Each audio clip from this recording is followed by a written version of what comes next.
This is Nishant Das taking up another pertinent issue this time round. सोचिए, क्या हमारा देश तैयार है सोनिया गांधी को अरेस्ट करने के लिए? दोस्तों, हमने देखा लालू यादव के ऊपर भ्रष्टाचार के आरोप लगे, आरोप सिद्ध भी हुए, पर फिर भी वो भारी बहुमत के साथ सरकार बना के आए। अरे बुक, हमको जेल में डालेगा? अरे चारे ना खाया हूं, और कौन चीज मिलता जंगल राज में? अब तो दारू भी नहीं मिलता, खाली जेडीयू का विधायक के घर में मिलता है। On a serious note, Jayalalithaa के ऊपर भी भ्रष्टाचार के आरोप लगे, लेकिन क्या हुआ? उन्होंने भी भारी बहुमत से तमिलनाडु में सरकार बनाया। नहीं, मैं ये नहीं कह रहा हूं कि उनको सरकार नहीं बनाना चाहिए था, क्योंकि करुणानिधि का सरकार तो और भी ज्यादा भ्रष्ट है। लेकिन मेरा पॉइंट ये है कि भ्रष्टाचार एक मुद्दा काफी नहीं है किसी सरकार को, किसी नेता को सत्ता से दूर रखने के लिए। इसीलिए मैं नहीं चाहता हूं कि ये जो हाल फिलहाल के स्कैम्स बाहर आए हैं ऑगस्टा वेस्टलैंड के, और जो हजारों इनके स्कैम्स हैं, rail gate, Colgate, 2G 3G, इन सब मामलों में सीधे सीधे सोनिया गांधी पे शिकंजा कसा जाए, बल्कि रादर वी शुड फर्स्ट हमें इनके इकोसिस्टम को पहले नष्ट करना चाहिए। इनके जड़ जो हर सिस्टम में, हमारे हर डिपार्टमेंट में फैले हुए हैं, पहले उनको पकड़ के जेल में डालो, फिर इनके ऊपर मुकदमा करो। इनके चमचे पत्रकार मीडिया में भरे पड़े हैं, ब्यूरोक्रेसी में भी इनके सपोर्टर IAS IPS ऑफिसर्स भरे हैं, जांच एजेंसियां, CBI, NIA, इवन न्यायपालिका, जुडिशियरी में भी हमने देखा कि इनके चमचे भरे पड़े हैं। इतना ही नहीं, इन्होंने शिक्षा के मैदान में भी अपने चमचों को भर रखा है। इवन क्लास 8 के बच्चों को भी उनके पुस्तक से ये स्वामी विवेकानंद का चैप्टर हटा देते हैं, सुभाष चंद्र बोस का चैप्टर छोटा कर देते हैं, और डालते क्या है? Rahul Gandhi, the leader with dynamic personality, वो भी डायनामिक। मैंने बच्चों से कहा, आप देश के भविष्य हो, आप माइक्रोसॉफ्ट के स्टीव जॉब्स हो। सर, इन बच्चों के भी बच्चे समझ जाएंगे कि आपकी पर्सनालिटी कितनी डायनामिक है। तो ऐसे में अगर आप सोनिया गांधी को जेल में गिरफ्तार करके डाल भी दो और केस भी साबित कर दो, तो इस गांधी परिवार के लिए सहानुभूति की लहर एकदम स्वाभाविक बात है, उठ ही सकती है, क्योंकि इनके चमचे हर एक डिपार्टमेंट में भरे पड़े हैं।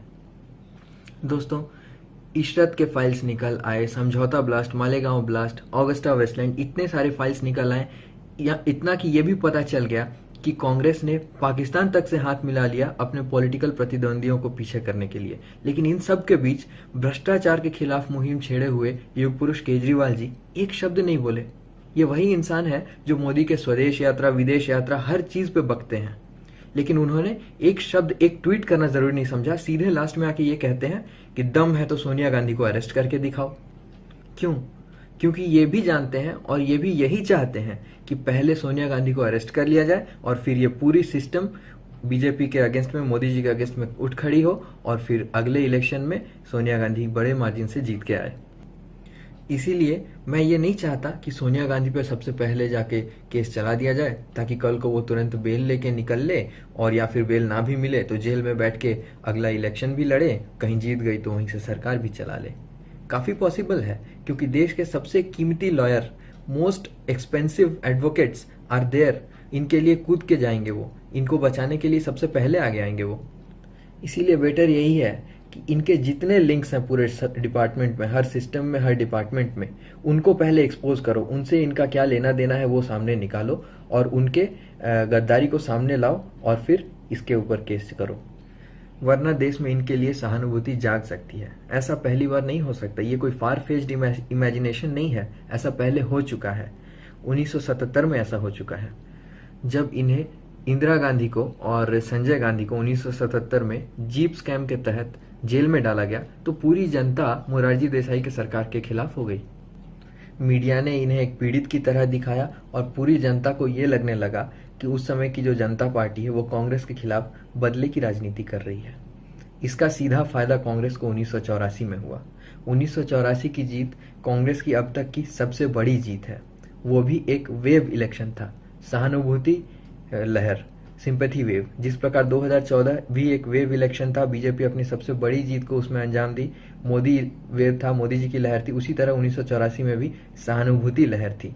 तो जरा सोचिए, क्या आप उसको दोहराना चाहते हैं, या आप कांग्रेस मुक्त भारत चाहते हैं?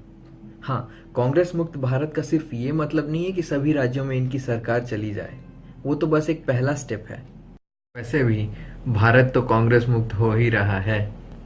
5 राज्यों के चुनाव के बाद आज की डेट में अगर भारत का मैप उठा के आप देख लो तो देश का 45% भूभाग अभी बीजेपी शासित है और कांग्रेस के पल्ले सिर्फ पड़ा है 7%, जिसमें कर्नाटक मुख्यतः 5% कवर करता है और फिर उत्तराखंड, हिमाचल प्रदेश इत्यादि मिलकर और 2% यानी 7-7.5% है इनके पास। यही स्पीड से इनका सुपड़ा साफ होता रहा तो कांग्रेस के पास जो टोटल जमीन बचेगी ना, जल्दी ही रॉबर्ट वाड्रा से भी कम रहेगी।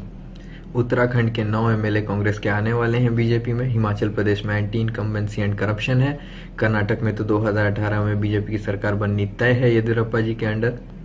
तो जैसा राहुल गांधी जी, जो कि कांग्रेस के part time vice president and full time BJP campaigner हैं, उन्होंने कहा था ना, गरीबी क्या है, गरीबी एक सोच है, उसी तरह कांग्रेस भी अब एक सोच बन के रह जाने वाली है। आप कितनी भी अच्छी गवर्नेंस दे दो राज्यों में, 10-15 साल के बाद एंटी इनकम्बेंसी तो होनी ही है, लोगों को लगने ही लगता है कि अब दूसरी सरकार आनी चाहिए। तो उस वक्त क्या आप चाहते हैं कि ये कांग्रेस फिर से उठ खड़े हों और उनको इस बात का सहारा मिल जाए कि सोनिया गांधी को जेल में डाला गया था? नहीं, इससे पहले सोनिया गांधी पे एक्शन लेने से पहले हमें ये इंश्योर करना चाहिए कि इनके सारे काले कारनामे, सारे काले करतूत, rail gate, coal gate, 3G, 2G, Augusta Westland scam, हर एक स्कैम को देश के हर एक नागरिक के सामने रख दिया जाए, ताकि हर एक नागरिक ये मानने लगे कि भाई किसी भी पार्टी को वोट दे दो पर इस पार्टी को तो वोट ना देना। इसे देना वोट तो इसका मतलब अपने पैर पे कुल्हाड़ी मारना है, शर्म की बात है, देशद्रोह की बात है, ऐसा समझने लगे हर एक नागरिक। इतना होने के बाद अगर आप सोनिया गांधी, राहुल गांधी पे शिकंजा कसोगे तो इनके साथ कोई सहानुभूति नहीं जताएगा। ये होगा असली कांग्रेस मुक्त भारत। क्या आपने ध्यान दिया दोस्तों, सुप्रीम कोर्ट आए दिन छोटे से छोटे घरेलू, धार्मिक, इवन आईपीएल के एडवर्टाइजमेंट में भी अपना स्वचालित केस चला के डिसीजन सुनाती है।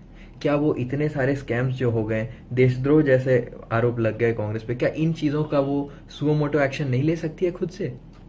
मैं तो चाहूंगा कि सरकार से पहले सुप्रीम कोर्ट इन चीजों का संज्ञान ले, वरना फिर से यही हो सकता है जो 1977 में हुआ। देशद्रोहियों के खिलाफ की कार्यवाही को लोग बीजेपी वर्सेस कांग्रेस समझने लगेंगे। ये कहा जाएगा कि बदले की राजनीति की जा रही है और पूरा सिंपैथी कांग्रेस को, सोनिया गांधी को मिल जाएगा, ठीक वैसे ही जैसे इंदिरा गांधी को मिला था। लोग इतनी जल्दी भूल गए थे उस समय कि ये वही इंदिरा गांधी है जिसने इमरजेंसी लगाकर देश पे इतना अत्याचार किया है। यही फिर से हो सकता है सोनिया गांधी के केस में भी। इसीलिए मेरा रिक्वेस्ट है देशवासियों से, खासकर बीजेपी समर्थकों से, कि मोदी जी के कार्यशैली पर भरोसा रखें। उन पे प्रेशर बनाने का कोई मतलब नहीं है, क्योंकि उन्हें पता है किस नट को कब कैसे क्रैक करना है। वो कांग्रेस मुक्त भारत जरूर ले आएंगे। कांग्रेस के घुसपैठियों को वो हर एक डिपार्टमेंट से निकाल के, उनके आरोप साबित करके उन्हें पहले वो जेल में डालेंगे। और फिर एक दिन ऐसा आएगा जब हर देशवासी ये समझ जाएगा कि इस गांधी परिवार ने, सोनिया गांधी और राहुल गांधी के परिवार ने किसी ना किसी तरीके से डायरेक्टली इनडायरेक्टली हर एक इंसान को हानि पहुंचाया है, तब उसे वो जेल में डालेंगे। उस समय कोई इनके साथ सहानुभूति करने वाला नहीं रहेगा, इनका कोई चमचा इन्हें प्रोजेक्ट नहीं करेगा विक्टिम की तरह, इन्हें पीड़ित नहीं दिखाया जाएगा, समझा जाएगा। Have faith in Modi, I trust Modi. जय हिंद।